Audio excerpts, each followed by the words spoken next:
Gage was 7 years old. He had a bad headache for a week, and he had been to the doctor, and people just thought, well, maybe it's a migraine. He and I went to the emergency room at Shannon. When he came to the emergency room, he was able to give his own history. We sent him to a CAT scan and an MRI. When he came back, he was in coma. Within 2 hours, they had him in surgery. They discovered a large mass, and so it was urgent that they get him in there and remove it. He had developed bleeding and swelling of this very large tumor that had been unrecognized. We had to do emergency intubation, put a breathing tube so we could maintain his airway. And then, as we were doing that, we noticed that one of his pupils was dilated. Usually what that means is that the pressure in the brain has become so great that he has kinked off one of the nerves that goes to the eyeball and causes the pupil to dilate.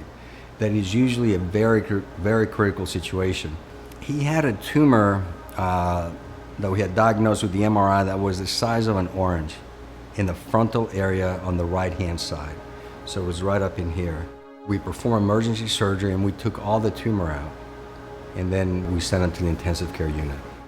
Dr. Duarte tried to prepare us for, could be the worst, but it wasn't. He came out and he spoke to me on the way out.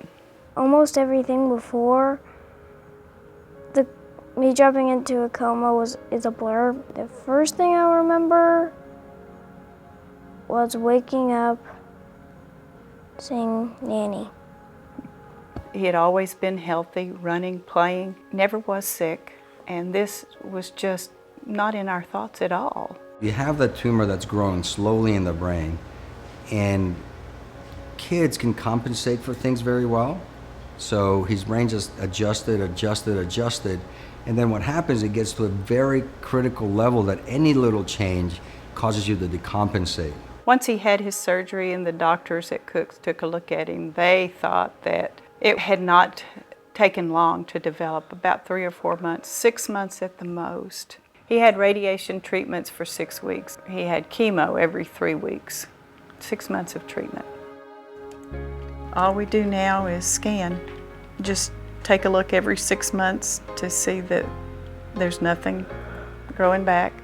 Had his grandmother not brought him to the emergency room and said, look, you have a bad headache, go to sleep, wake up in a couple hours. When she would have gone to wake him up, he would have been dead. If he had come to the emergency room here and we did not have neurosurgical care available immediately, and he had to be flown to Cook's, by the time he got to Cook's, he probably would have been brain dead. So I think for him, he was in a very special circumstance that had he not had emergency, like true emergency surgery right here as soon as possible, he would have died within a couple hours. I don't know why Gage is a miracle. I think it's because his family needed him to stay here. There were lots and lots of prayers. I probably had 1,000,000 prayers while I was there.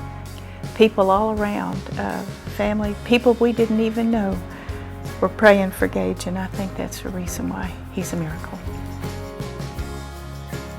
Please support the Children's Miracle Network and help support a miracle like Me.